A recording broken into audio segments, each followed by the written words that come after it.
Yo, what's good, man? It's your boy DT3, man, and I'm Big Edge with another video, man. New media, notification gang. God Squad. What it is, man. Look, check this out, man. Just watched Shakur Stevenson, Santos fight last night. And congratulations to Shakur Stevenson for putting on the performance that he put on. But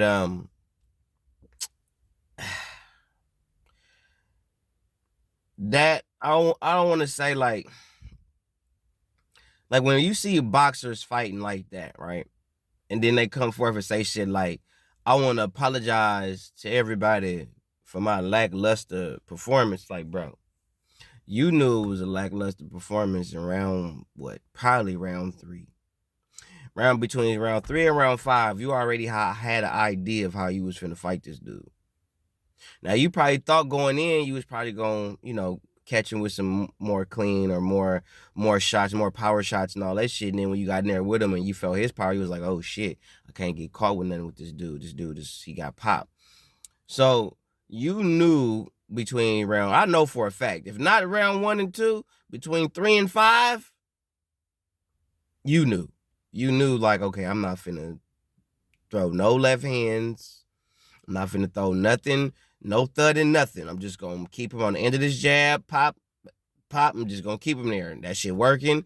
That's keeping him at bay. He's not doing nothing aimless. He's just keeping him. I'm controlling him. Everything is working for me just off of me using my jab. 2 things. Number 1, people are not going to respect that because people call that shit boring.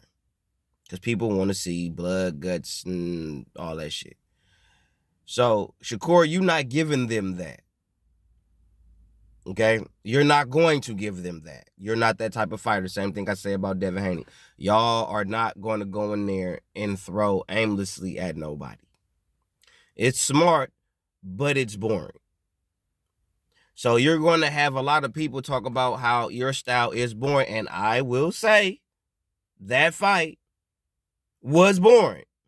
It was not entertaining, especially when you had an entertaining fight happen prior to your fight happening. That fight was shit. Shakur. You was too busy worrying about him catching you on some shit on the back end or catching you in between punches, which is all decent concerns. But again, when you are fighting that type of fight, the end result is going to be boring. So when you say you want to apologize to your fans or to the boxing world, or you apologizing to Floyd Mayweather for a lackluster performance, nigga, you knew between rounds 3 and 5 that you was not finna go out here and throw leather at this dude. I give you props because you pretty much beat a dude with 1 punch. Dude could not get past your jab. And based on what I saw, if he had decent feet, probably would have been a different outcome of a fight. If that was a fighter like a Marcos Maidana, Shakur, you would have problems.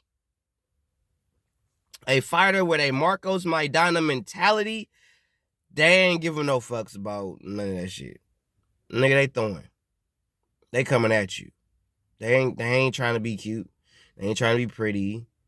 They trying to get in your chest, rough you up, toss you here, toss you there, punch you here, punch you there, punch you on your thigh, punch you on your hip, hitting you everywhere they could possibly hit you, bro. And dude, Santos was supposed to come in there on that type of shit. And he didn't. He came in there trying to fucking outbox a boxer, which is the wrong thing you do when you fighting a boxer. You fight a boxer. You don't box a boxer. You box a fighter and you fight a boxer. Santos, you were supposed to go in there and just go for what you knew.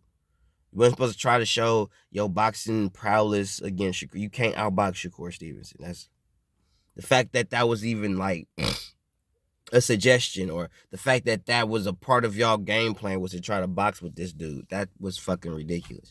You was never going to outbox Shakur Stevenson, but you could outfight him though, because he didn't want to fight with you. He wanted a boxing match. He didn't want to fight with you. He wanted to fight with his last opponent. His last few opponents, he wanted to fight with them, like Jamel Herrings and all them. Yeah, he'll fight with them, but he didn't want to fight with you because that's what you do. That's how you got your name where you at today. Because you actually fight. You got known for how you fight, not how you box. So the fact that De Los Santos, you went in there trying to box Shakur Stevenson, that was the wrong game plan to have right there. You should have went in there, hitting him on the shoulders, hitting him on the arms, all the shit. But I know what y'all was tripping on. Y'all was worried about the counters and all that shit. But De Los Santos, you a southpaw. Shakur Stevenson has not fought very many, if any, southpaws. Especially any good southpaws, because De Los Santos is a good southpaw. So De Los Santos, you could have posed a lot more of a threat than you were willing to do in that fight. And you chose to not be more of a threat because you was too busy trying to outbox the superior boxer. Stupid. Your training was dumb because they shouldn't have even allowed you to do that shit. They should have told you between rounds 5 and up, go after him. He gonna stand there and move, go after him, cut the ring off. Go after him. Make it nasty. A fighter like Sean Porter would give Shakur Stevenson problems. Just because he's gonna make it nasty, he's just gonna make you stay. He gonna stay on your chest. He gonna come forward. He a hard dude to stop. You can hit him with everything but the catch thing, nigga still coming. That fighter is going to give Shakur Stevenson problems. And at this point, the way that he fought De Los Santos is how he would fight Tank Davis. But the thing is, Tank Davis would win against Shakur Stevenson. You know why? Because Tank Davis will throw more. It might not be no more than 2 extra punches. But Tank Davis, all Tank Davis would have to do in a Shakur Stevenson fight is throw 3 to 5 more punches per round than him, and he'll win. Serious, kid you not. If Tank Davis throws 3 to 5 punches more than Shakur Stevenson, he will win the fight. Per round, he will win the fight. Trust me. Hands down. Just trust me. Okay? But Shakur, you're still a great boxer. I give you that. You're still on your way up and all that shit. But what you showed is that you scared to get hit. You don't want to get, nobody wants to get hit, but you not finna take no risk. You ain't finna take no risk. Now, that could be a detriment later on in your career when you're fighting dudes that are willing to take the risk against you, who are willing to take whatever punch you're gonna catch them with so they can get off their punches or they punch and land on you. That's gonna be a detriment to you in the long run. Because what I wanted to see more from you, and it was there, especially in the fucking mid to late rounds, was a lead left hand. Your ass wasn't throwing no lead lefts. You was just sitting there jabbing. And I'm like, okay, hit him with a 1-2. Hit him with the straights. Don't throw no looping shots, but hit him with some straight shit. You just hit him with the jab. Hit him with the jab. Hit him with the jab. You should have been hitting him with some 1-2s. Hell, you could have even changed up the levels of the jab. Jab to the head, jab to the body.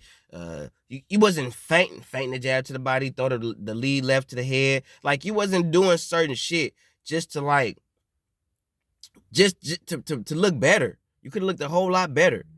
And you looked like you was more so afraid of getting caught with some shit. I can't even say no stupid shit. You was just worried about getting caught with anything. So, to me, telltale sign you don't trust your chin.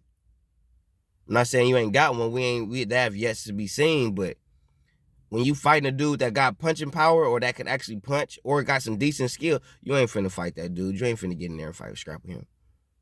Like, you do all this shit, talking about you can fight, you can do all this shit, but De Los Santos could fight too. And what you do, you didn't get in there and try to fight with him. You got in there and you got in there and jabbed him to death. Because you ain't finna fight him.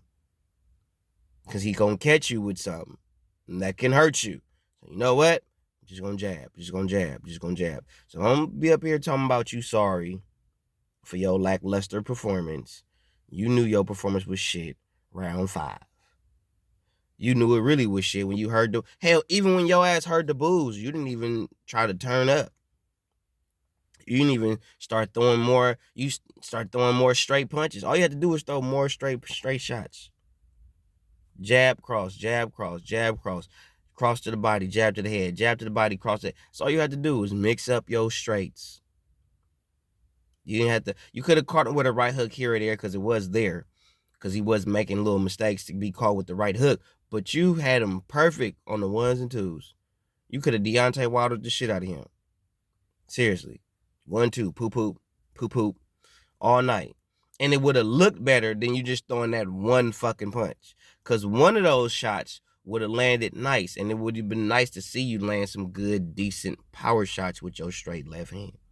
Because that's what Floyd would do. Floyd would, even though he would just sit there and pot shot you, but he was throwing power shots with his lead right hand.